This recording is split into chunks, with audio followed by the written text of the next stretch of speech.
Good morning! Ano naman ang trip ng binata na ito? Saglit, guys. Pinapaano niya, pinapabaligtad niya. Gusto niya makita yung sarili niya. Oh, good morning!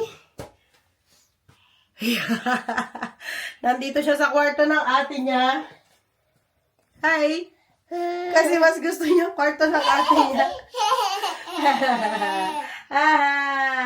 Ang ate nasa school na. Sino yung pogi na yan? Nakita na naman niya tong shades niya na to. Sino yan? Ayusin natin. Tara, let's go buy you a bed, Hekia. Bed. Yeah. Bed railings ba yung tawag doon? Oo. Tara. Yeah. Bili tayo ng bed railings mo kasi nahulog na naman to kagabi, guys. Nahulog sa bed. Kailangan niya ng yung harang sa bed. Let's go? Yeah. Sama ikaw? Suot mo yan? Suot mo po yan? Opo? Opo. Opo. Sama ikaw po? Opo. Sabi mo daw? Yan daw? Opo. Let's go, guys. Only child yan today. Huh? Ay, nahulog. Di pa kasi masyadong tumutubo yung nose mo eh.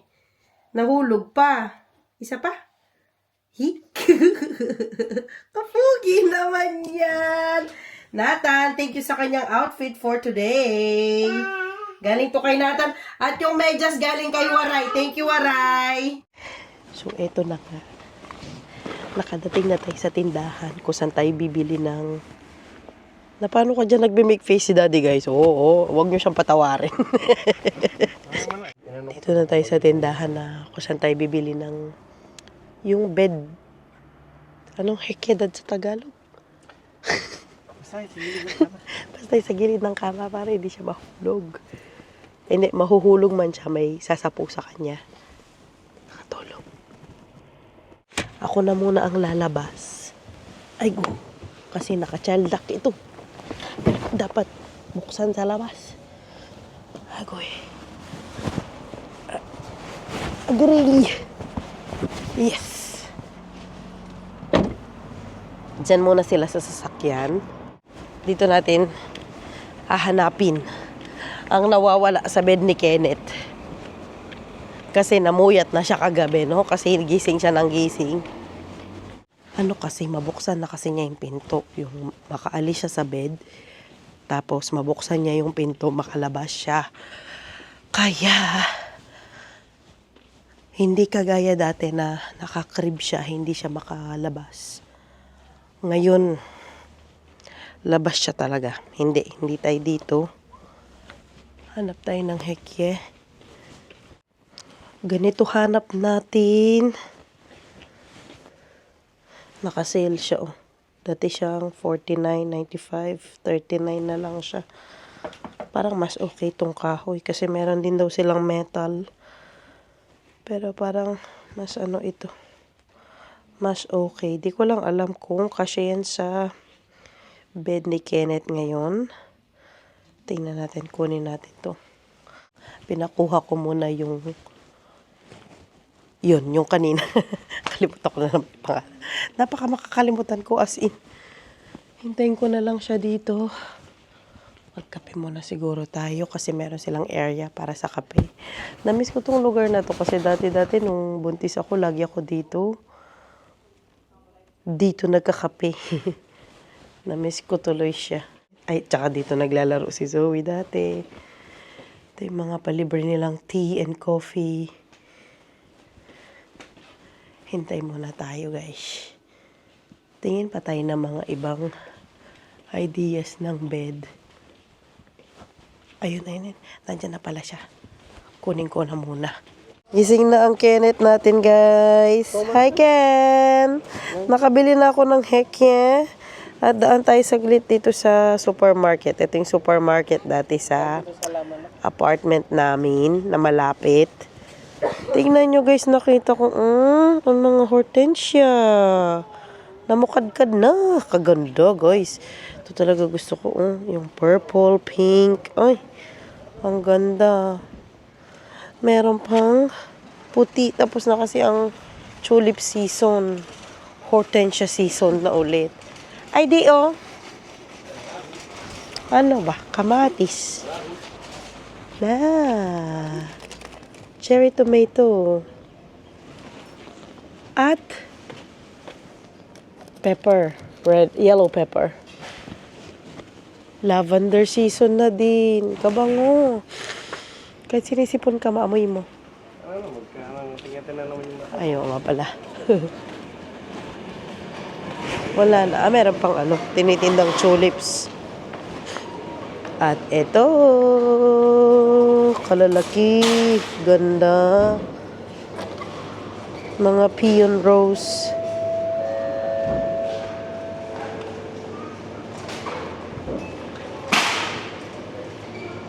Sakay ka, Ken? Tara. Bili tayong baon ni Daddy sa work niya mamaya. Kaya may work to mamaya eh. Good morning, Ken, ulit. Nakaidlip. Hindi na mamansin. Ay, Dad, pakita mo yung yung monkey. There's the monkey. Buti pa tong monkey na to, flexible.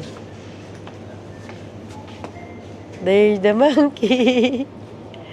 Asa na? Ayun na, akyat na siya ulit. Ang gandang dito ba, marketing. May monkey dito sa taas.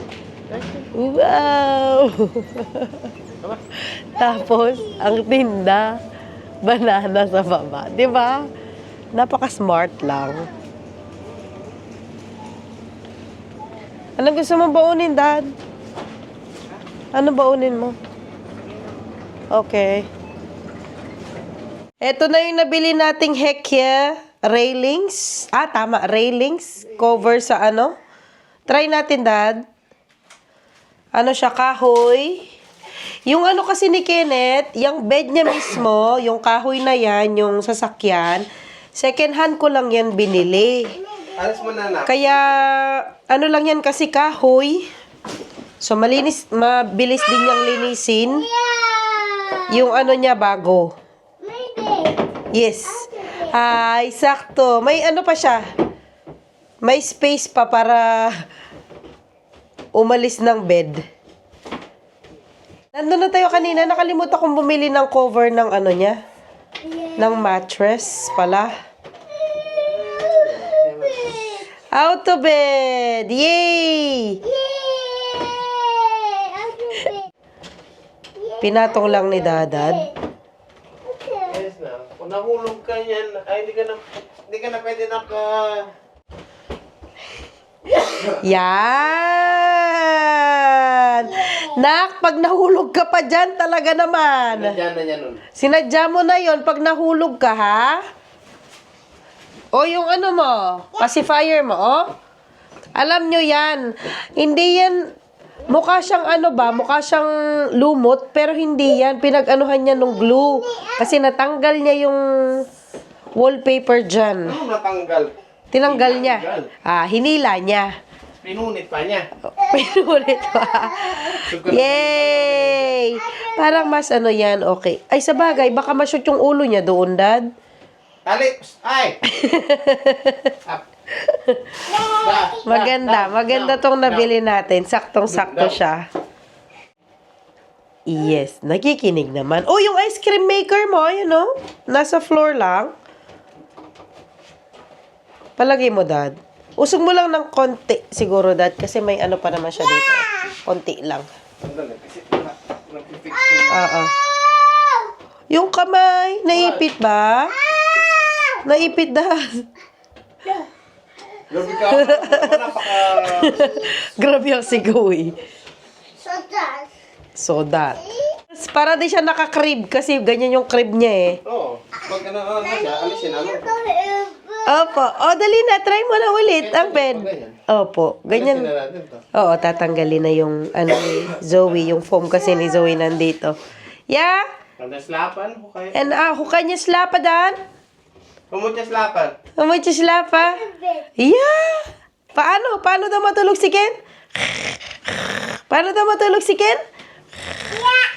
Yes! Ayan, perfect. Perfect din ang size niya. Hindi kaya, inaano ko ba, hindi kaya ma-shoot yung ulo niya dyan? Hindi. Hindi naman siguro, no? Tanggalin na natin to. Okay, hindi na yan mahuhulog. Very good na yan. Alam nyo guys, kasi second hand ko lang binili itong bed niya. Ito mismo yung ano lang, yung frame na kahoy.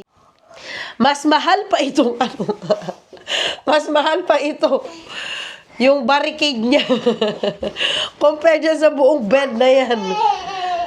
Okay lang. Oh, okay naman na. Oo, may hekya na siya. Very good. Okay, hindi na mahuhulog si Kenneth. Yay! Hindi na mahuhulog. Kasi guys, alam nyo ang nangyari. Yung ano niya, mga ilang days, okay na okay siya as in.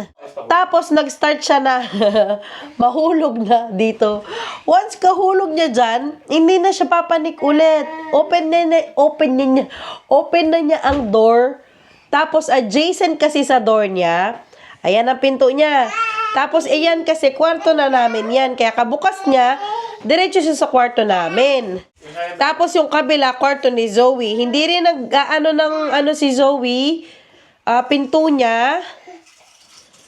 I mean, hindi siya nagsasara ng pinto niya. Hello? Hello ka daw. Pizza? Ikaw daw, hello, pizza? Pizza? Order ka ng pizza? Where? Saan? Kaya ayun nga, diretso siya dyan sa... Naku, matanggalin yung pin ni Mami. Sa kwarto namin. Sana tonight, for 2 days, no, Dad? Okay siya. Diyan siya sa bed niya. Hindi siya mag-iyak or what.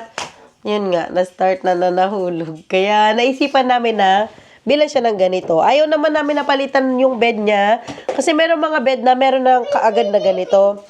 Sabi ko kay Daddy, sayang naman na yung gusto niya kasi na ito na bed, sasakyan. So, problem solved na tayo. Ganun lang pala ka-easy ang solusyon. So, kapag nahulog pa siya dyan, sinadya na niya na mahulog siya. Malalaman niya, Mami. Tingnan natin, update ko kayo bukas. Kung kung mahulog pa ba siya. Kasi kataas na, oh. Tanggalin ko na tong maliit na kama. Dalhin natin yung spray niya. Okay. Matibay siya, oh. Kahit anuhan mo siya. Ilalagay ko to sa attic na yung cover ng bagong ni Zoe, kumot, na natuyo na.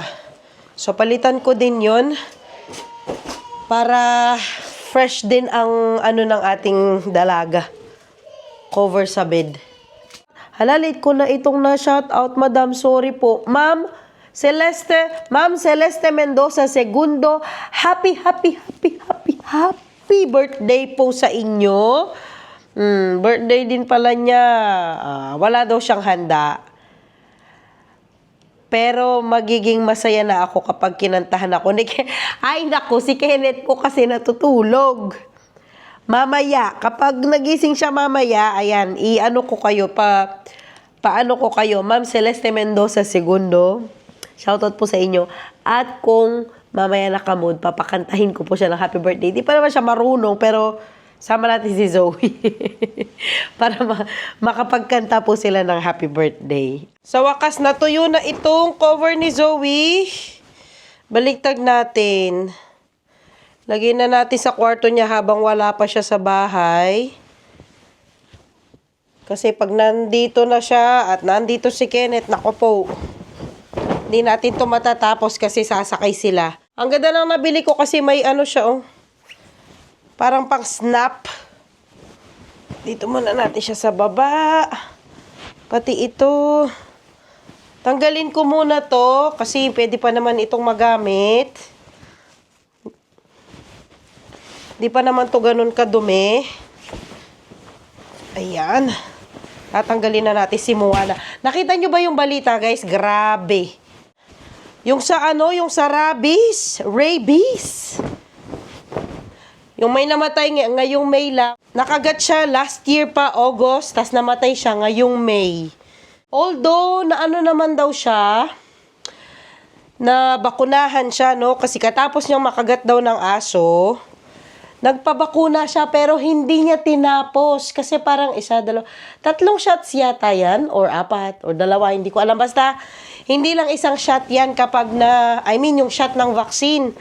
Kapag na rabies ka, dapat tapusin mo yun lahat. Akala niya siguro, na siya, protected na siya kaya nagpa-vaccine man siya.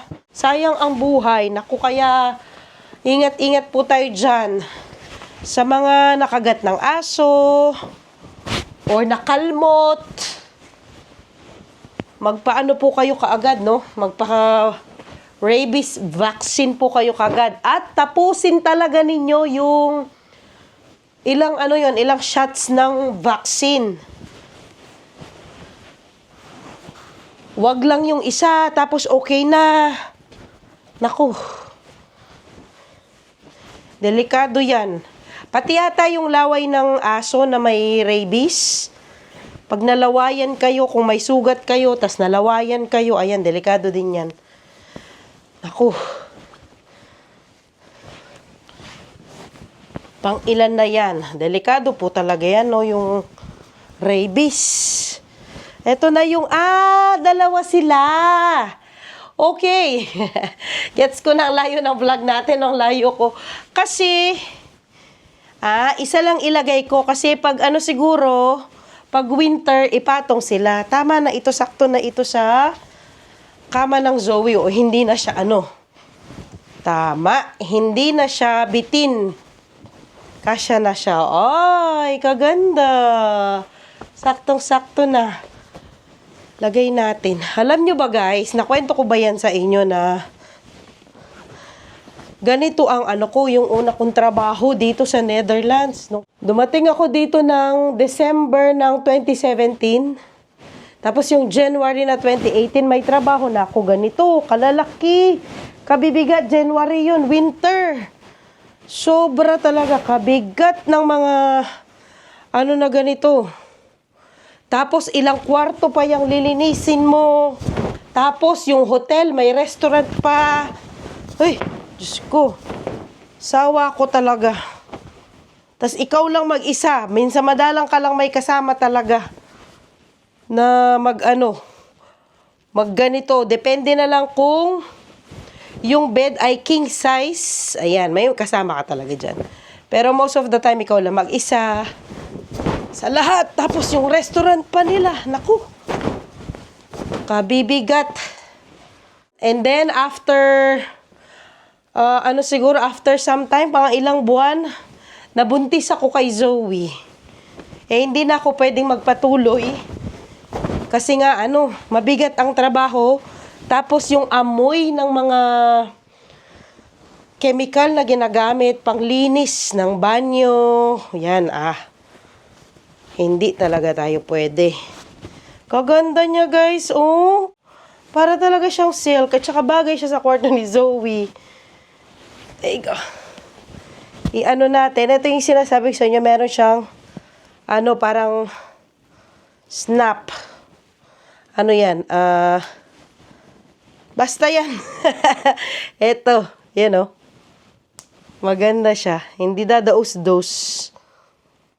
Tapos, tumigil ako doon. Nagtrabaho nga ako yung saan ako nakapagtrabaho ng 5 years sa production.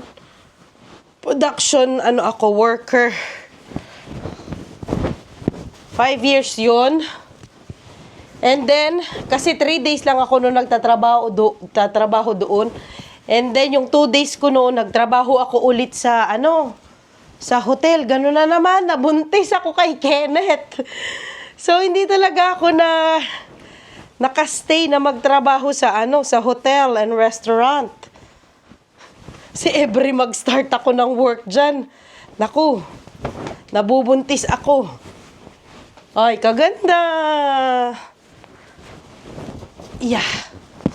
Medyo may siya, kabigatan. Ayan, sakto na siya sa bed ng Zoe natin. I'm so proud of myself, guys. Pero hindi ako totally natuto paano yung setup. Kasi doon, dapat mabilis ka. Dapat, yung alerto. Ay, kaganda. Ko to mamaya. I-shoot ko sa baba. Lagay ko muna itong si doon. Yada. Tatlo tong unan ni Zoe. Kasi yung dalawa, pinang-aano ko sa gilid niya. La, ha, ha, ha. Ha, ha, ha. So, hindi talaga ako meant to be na magtrabaho sa hotel. Hala, kalaki na. Kalaki ng punda. Di bale, okay lang. Kalaki ng punda, kaliit ng unan. Mali pala ang size natin, no? Okay lang yan. Okay. I-ano natin ito. I-shoot natin dyan. Ayan.